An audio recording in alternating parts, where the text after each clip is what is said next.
शङ्करं शङ्कराचार्यं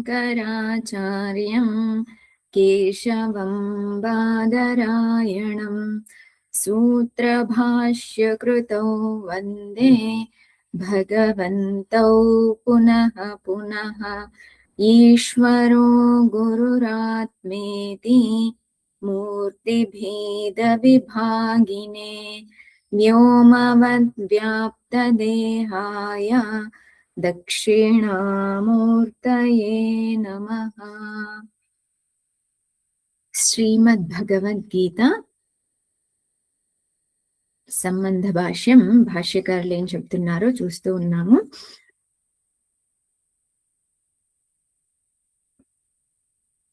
భగవద్గీతలో మొత్తం ఎన్ని అధ్యాయాలు ఉన్నాయి అనుకున్నాం?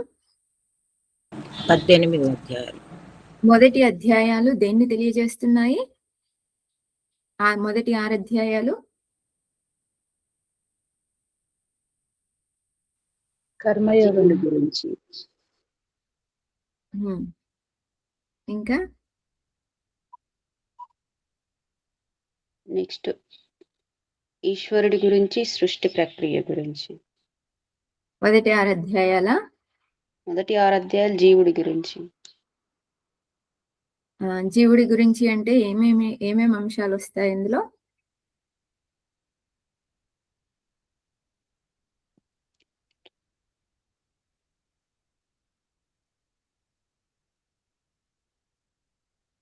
జీవుడి యొక్క సమస్యలేంటి, వాటికి పరిష్కారాలు ఏంటి, జీవుడు చేయవలసిన సాధనలు ఏంటి, ఆ సాధనని ఏ రూపకంగా తెలియజేస్తున్నారు అని అంటే కర్మయోగ అలాగే అష్టాంగ యోగ, ఈ రెండింటి ద్వారా కూడా సాధనల్ని తెలియజేస్తూ ఉన్నారు.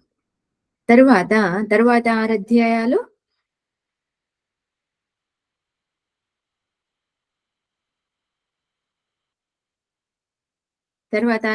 దేన్ని తెలియజేస్తున్నాయి? ఈశ్వరుడి గురించి, సృష్టి ప్రక్రియ గురించి. అలాగే భక్తి. తరువాత 3 అధ్యాయాలు ఇంకెవరైనా? జ్ఞానం.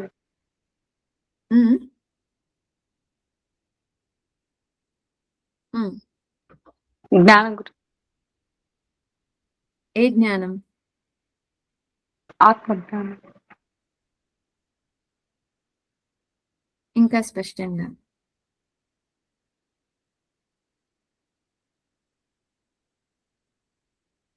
జీవుడు ఈశ్వరుడు ఒక్కటే అనే విషయాన్ని తెలియజేస్తూ ఉన్నాయి. 13, 14, 15 అధ్యాయాలు జీవుడు ఈశ్వరుడు వేరు కాదు అనే విషయాన్ని తెలియజేస్తూ ఉన్నాయి. 16 నుంచి 18 వరకు ఈ 3 అధ్యాయాలు కూడా ఇక్కడ మొదటి 15 అధ్యాయాల్లో తెలియజేసిన అంశాలనే విస్తారంగా వివరిస్తూ ఉన్నారు.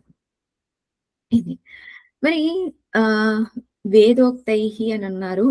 వేదాల్లో భగవంతుడు ఈ గీతాలో 2 ధర్మాలని తెలియజేస్తూ ఉన్నాడు. ఏంటి ఆ 2 ధర్మాలు? ప్రవృత్తి ధర్మం, నివృత్తి. ప్రవృత్తి ధర్మం, నివృత్తి ధర్మం, ఈ 2 ధర్మాలు. వీటి వలన ప్రయోజనం ఏంటి? ప్రయోజనం వినా మందోపి నా ప్రవర్తతే అని అన్నారు. ప్రయోజనం అనేది లేకుండా మూర్ఖుడు కూడా ఏ పని చెయ్యడు. మరి ఇక్కడ కూడా ఈ 2 ధర్మాల వలన ఏదో ఒక ప్రయోజనం ఉండే ఉంటుంది. కొంతమంది వేదాంతం విన్న తర్వాత ఏంటి అని అంటే కర్మయోగమా, కర్మయోగం ఎందుకు ఉపయోగపడదు, నేను జ్ఞానిని, జ్ఞానయోగాన్నే ఫాలో అవుతాను, చిత్తశుద్ధి ఉందా అనంటే అంతఃకరణ అంతా కూడా రాగద్వేషాలతో, కామక్రోధాలతో నిండిపోయి ఉంటుంది. అలాంటి వ్యక్తులు ఎలా వేదాంతంని అర్థం చేసుకుంటారు అని అంటే మిస్అండర్స్టాండింగ్ అనేటువంటిది ఉంటుంది. ఎందుకు మిస్అండర్స్టాండింగ్ ఉంటుంది అని అంటే మనకి కర్మ చేయడం అనేది ఇష్టం ఉండదు. దాని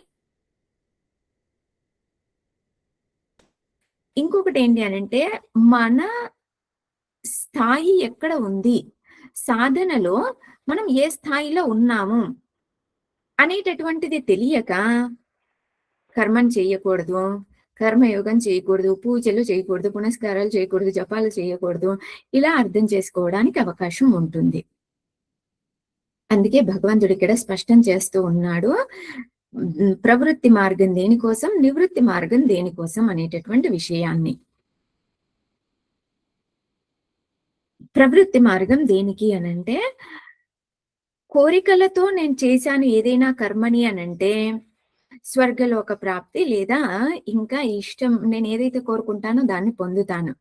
కానీ దాని వలన మోక్షం లభిస్తుందా అంటే దాని వలన మోక్షం లభించదు. మరి కర్మ వలన ఇంకేంటి ప్రయోజనం? మోక్షం లభించినప్పుడు ఇంక దాన్ని వదిలివేయడమే కదా అనంటే లేదు. చూడండి, మనకి వైరాగ్యం ఉంది అని మనం అనుకుంటాం. కానీ మనకి వైరాగ్యం 0. వైరాగ్యం ఏ మాత్రం కూడా లేదు మనకి. అది మనం అంగీకరించడము వివేకం. మనకు వైరాగ్యం లేదు అని మనం అంగీకరించడం వివేకం. కానీ మనలో ఉన్న లోపాలని మనం అంగీకరించం. ఎప్పుడూ కూడా అంగీకరించం. మనం ఏమనుకుంటాం అంటే మనలో ఉన్న లోపాలన్నీ కూడా మనలో ఉన్న ఉత్తమమైన విలువలు అని మనం భావిస్తాం. దానికి ఏంటి అనంటే కర్మయోగం చేయమన్నారు. కర్మయోగం అనంటే ఏం చేస్తున్నా కూడా ఈశ్వరుడి కోసం చేస్తూ ఉన్నాను. డబ్బులు సంపాదిస్తున్నానా? ఎందుకోసం సంపాదిస్తున్నాను అనంటే భగవంతుడికి అర్పణ చేస్తూ ఉన్నాను. నేను ఏది చేసినా కూడాను భగవంతుడికి అర్పణ చేసి చేస్తూ ఉన్నాను. అంతేకాని ఏది కూడా నా కోరికలు తీర్చుకోవడానికి కాదు. వంట చేసినా భగవంతుడి కోసం, భగవంతుడికి అర్పణ చేయడం కోసం చేస్తూ ఉన్నాను. డబ్బులు సంపాదించినా భగవంతుడికి అర్పణ చేయడం కోసం చేస్తూ ఉన్నాను. ఇంకేదైనా పనులు చేసినా కూడా ఎందుకోసం చేస్తున్నాను అంటే భగవంతుడి కోసం చేస్తూ ఉన్నాను. ఇలా ప్రతి దాంట్లో కూడా మనం భగవంతుడికి మనం చేసేదన్నిటిని అర్పణ చేస్తూ వచ్చేటప్పటికి ఏమవుతుంది అనంటే మనలో నేను అనేటటువంటి భావం తొలగిపోతుంది. 10 మంది మనం చేసిన ఒక చిన్న కర్మని 10 మంది బాగుంది అని అనాలి అని మనం ఎక్స్‌పెక్ట్ చేస్తాము. అదేంటి అనంటే మన అహంకారాన్ని మనము వృద్ధిపరచుకోవడం కోసం. కానీ కర్మయోగం ఎప్పుడైతే మనం భగవంతుడికి సమర్పించామో అప్పుడు ఇంకా నేను చేశాను అనేటటువంటిది ఉంటుందా?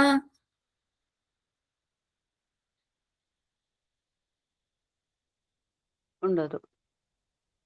నేను చేశాను అనేటటువంటిది ఉండదు. నేను చేశాను అనేటువంటి భావం ఉండదు. ఇంకొక విధంగా ఎలా చేయాలి అనంటే, మనము కూరగాయలు కట్ చేస్తూ ఉన్నాము. కూరగాయలు కట్ చేస్తూ ఉన్నప్పుడు కత్తి నేను కట్ చేస్తున్నాను అని అంటుందా? లేదు. లేదు. కత్తికి నేను చేశాను, నన్ను 10 మంది పొగడాలి అనేటటువంటి భావం ఏమైనా ఉంటుందా? ఉండదు మాత. ఉండదు. అలాగా మనం కూడా భగవంతుడి పరికరాలం. నేను చేస్తున్నానా అంటే నేను ఏది చెయ్యడం లేదు. ఉదయం లేవడం దగ్గర నుంచి రాత్రి పడుకునే వరకు కూడాను నేనేం చేసినా కూడాను నడిచినా, మాట్లాడినా, విన్నా, ఆహ్, ఏదైనా చెప్పినా, ఏదైనా చదివినా, ఇంకేదైనా పనులు చేసినా ఇవన్నీ కూడా ఎవరు చేస్తున్నారు అనంటే భగవంతుడు నా ద్వారా చేయిస్తున్నాడు. నేను చెయ్యడం లేదు. ఏది నేను చెయ్యడం లేదు. భగవంతుడు నా ద్వారా చేయిస్తున్నాడు. ఇలాంటి భావనను మనం పెంపొందించుకున్నాము అనుకోండి, అప్పుడు ఒకవేళ ఫలితం ఏదైనా కూడాను అది నాకు వర్తిస్తుందా? వర్తించదు. వర్తించదు. వర్తించదు.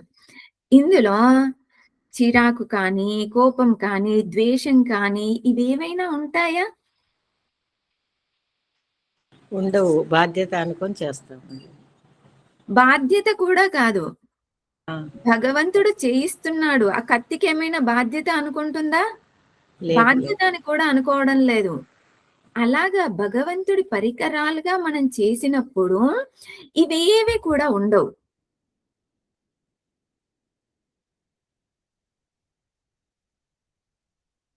మనం ఎన్ని పనులైనా చేయని. కానీ ఇవేవి కూడా మనలో ఉండవు. అన్నీ తొలగిపోతాయి. ఎప్పుడు? ఇది నేను భగవంతుడి కోసం భగవంతుడు నా ద్వారా చేయిస్తున్నాడు అని అనుకున్నప్పుడు. ఇప్పుడు చెప్పండి, కర్మయోగం అనేటటువంటిది మనలో చిత్తశుద్ధిని ఇస్తుందా? లేదంటే కర్మయోగాన్ని మనం వదిలిపెట్టాలా? చిత్తశుద్ధిని ఇస్తుంది. చిత్తశుద్ధిని ఇస్తుంది. కాబట్టి కర్మయోగం అనేటువంటిది చేయాలి. ఎప్పటి వరకు నేను చెయ్యాలి కర్మయోగం అనేటటువంటి ప్రశ్న గనక ఉన్నట్లయితే, నచికేతుడికి నచికేతుడు యమధర్మరాజు అన్ని భోగాలను ఇస్తాను అని అంటాడు. అన్నింటినీ, పేరు ప్రతిష్టల్ని అన్నిటినీ ఇస్తానంటాడు. నాకు ఇవేవీ వద్దు, నాకు బ్రహ్మ విద్య మాత్రమే కావాలి అని కోరుకుంటాడు. చెప్పినదంతా కూడా విని వెంటనే రిపీట్ చేస్తాడు ఏమేం చెప్పాడు అనేటటువంటిది. రిపీట్ చేయడము అనంటే ఏదో దేంటి పదాలని మాత్రమే రిపీట్ చేయడం కాదు. వాటిని అర్థం చేసుకొని అర్థపూర్వకంగా వివరణ ఇస్తాడు మళ్ళీ యమాచార్యుడికి. ఆ స్థాయిలో నాకు చిత్తశుద్ధి వచ్చేంత వరకు కూడాను నేను కర్మయోగం చెయ్యాలి. భగవంతుడి పనిముట్టుగానే నేను చెయ్యాలి ఏం చేసినా. అలాగని నేను కేవలం శాస్త్రాన్ని పట్టుకున్నాను నేను, కాబట్టి అన్నిటిని వదిలేస్తాను అని అంటే, శాస్త్రాన్ని పట్టుకున్నంత మాత్రాన చిత్తశుద్ధి లభించదు. కర్మయోగం అనేటటువంటిది మనం చేయనంత వరకు కూడాను చిత్తశుద్ధి లభించదు. చిత్తశుద్ధి లభించకపోతే జ్ఞాన ఫలితాన్ని మనం చూడలేము. కాబట్టి జ్ఞాన ఫలితం మనకి కావాలి అనంటే చిత్తశుద్ధి అనేటటువంటిది అత్యంత ఆవశ్యకం. కాబట్టి కర్మయోగం అనేటటువంటిది చేయాలి. చిత్తశుద్ధి ద్వారా ఏం లభిస్తుంది అనంటే జ్ఞానం అనేటటువంటిది లభిస్తుంది. ఆ జ్ఞానం దృఢం అవ్వడానికి కూడా ఉపయోగపడుతుంది చిత్తశుద్ధి అనేటటువంటిది. కాబట్టి కర్మయోగం దేనికోసము అనంటే చిత్తశుద్ధి కోసం. దాని తరువాత రెండవ ధర్మం ఏంటి అనంటే జ్ఞానం. అది ఏంటి అనేటువంటిది రేపు చూద్దాం. ప్రవృత్తి ధర్మం ఒకటి, నివృత్తి ధర్మం. ఈరోజు ప్రవృత్తి ధర్మాన్ని చూసాము. ఓం పూర్ణమదః పూర్ణమిదం పూర్ణాత్ పూర్ణముదచ్యతే పూర్ణస్య పూర్ణమాదాయ పూర్ణమేవావశిష్యతే. ఓం శాంతి శాంతి శాంతి. హరి ఓం శ్రీ గురుభ్యో నమః. హరి ఓం.